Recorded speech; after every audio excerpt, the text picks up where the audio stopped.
ஹாய்ப்பா. இன்றைக்கி நம்ம evening tea டைமுக்கு ஒரு நல்ல வெங்காய வடை எப்படி செய்யலான்னு பார்க்கலாம். அதுக்கு ஒரு 3 பல்லாரி வெங்காயம், 1 கப் கடலை மாவு, 1 ஸ்பூன் மிளகாத்தூள், கொஞ்சோண்டு கருவேப்பிலை லேசாக கட் பண்ணியும் எடுத்துக்கலாம், முழுசாகவும் போட்டுக்கலாம். ஒரு பாத்திரத்தில் 3 பல்லாரி வெங்காயத்தையும் நல்லா மெல்லிசாக நறுக்கிட்டு அதை போட்டுக்கிறோம். இதோடு கொஞ்சம் உப்பு போட்டு நல்லா பிசைஞ்சிக்கிறோம். கொஞ்சமாக உப்பு போட்டு நல்லா தண்ணி வர வர பிசைஞ்சிக்கிறோம்.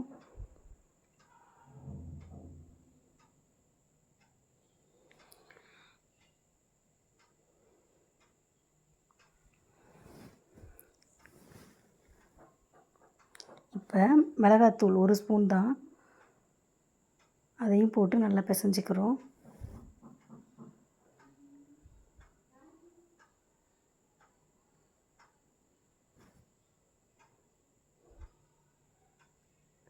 நல்லா பிசைஞ்சு விட்டுட்டு கருவேப்பிலையை சேர்த்துக்கிறோம். இப்போ கொஞ்சம் நறுக்கி வச்சுக்கோங்க, கொஞ்சம் முழுசாகவும் போட்டுக்கோங்க, நல்லாயிருக்கும். ஒரு பிஞ்ச் அளவுக்கு சோடா போட்டுக்கிறேன், ஆப்ப சோடா.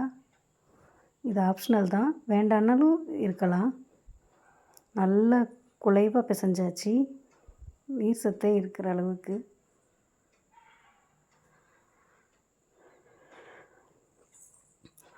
இந்த 3 பல்லாரி வெங்காயத்துக்கு முதல்ல 3 ஸ்பூன் கடலை மாவு போட்டுக்கிறேன். நல்லா கோபுரமாக வச்சே தான் போடுறேன், குமிச்சு 3 டேபிள் ஸ்பூன் போடுறேன்.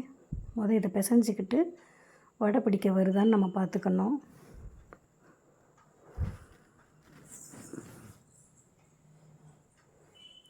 பத்தலை, அதுக்கப்புறமும் 2 டேபிள் ஸ்பூன் போட்டுக்கிட்டேன்.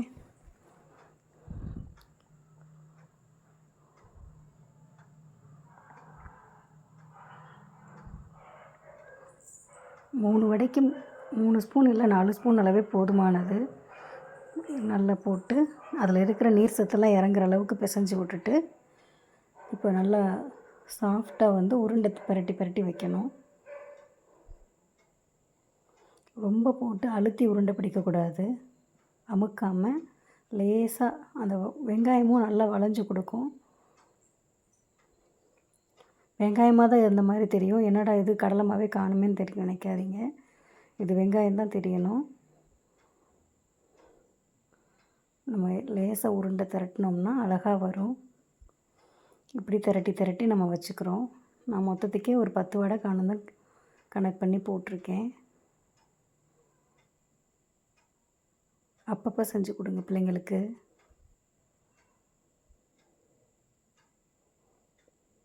குட்டி குட்டியாக திரட்டிக்கிட்டேன். நீங்கள் பெருசாக போடணுன்னாலும் போட்டுக்கலாம். மொத்தத்துக்கே ஒரு 4 வடை 5 வடைக்கு தான் வந்திருக்கும்.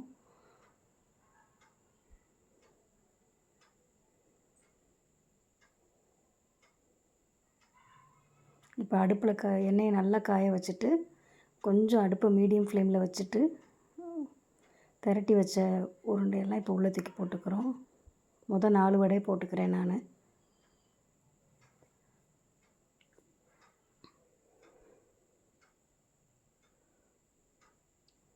நல்லா 2 பக்கமும் பரட்டி பொறுமையாக எடுங்க. உள்ளே வரைக்கும் வேக விடும், அதுக்காக தான். நம்ம வேகமாக வச்சோம்னா உள்ளே வெந்திருக்காது. இதை ஸ்லோ ஃப்ளேம்லேயே வச்சு வேக வச்சுருக்கேன். நல்லா உள்ளே வரைக்கும் வெந்துருச்சு. அடுத்து மீதி இருந்த வடையவும் போட்டு எடுத்துட்டேன்.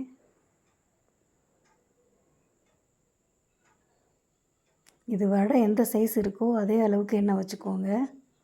எண்ணெய் கம்மியாக வச்சிங்கன்னா பெரட்டி போட்டு எடுக்கிற மாதிரி இருக்கும். இதுனா ஃபுல்லாக முங்குற அளவுக்கு இருக்குது. எல்லா வடையும் போட்டு எடுத்தாச்சு. பிள்ளைங்க ஸ்கூல் போயிட்டு வர நேரம் இதை நம்ம செஞ்சு வச்சோம்னா ஒரு டீயும் இதையும் குடித்தாங்கன்னா வயிறு நிறைஞ்சிரும். பிள்ளைங்க வேறு எதுவும் எதிர்பார்க்க மாட்டாங்க.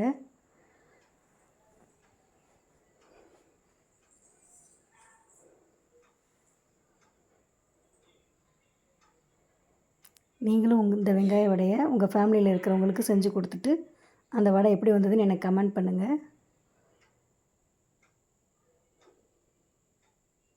வடையை இப்போ நான் லேசாக பிச்சு காட்டுறேன். வடை உள்ள வரைக்குமே நல்லா வெந்து தான் இருந்தது. உள்ளே உள்ள வெங்காயம் வரைக்கும் நல்லா வெந்திருந்தது. தேங்க்யூப்பா. உங்களுக்கு இந்த சேனல் பிடிச்சா சப்ஸ்கிரைப் பண்ணுங்கள்.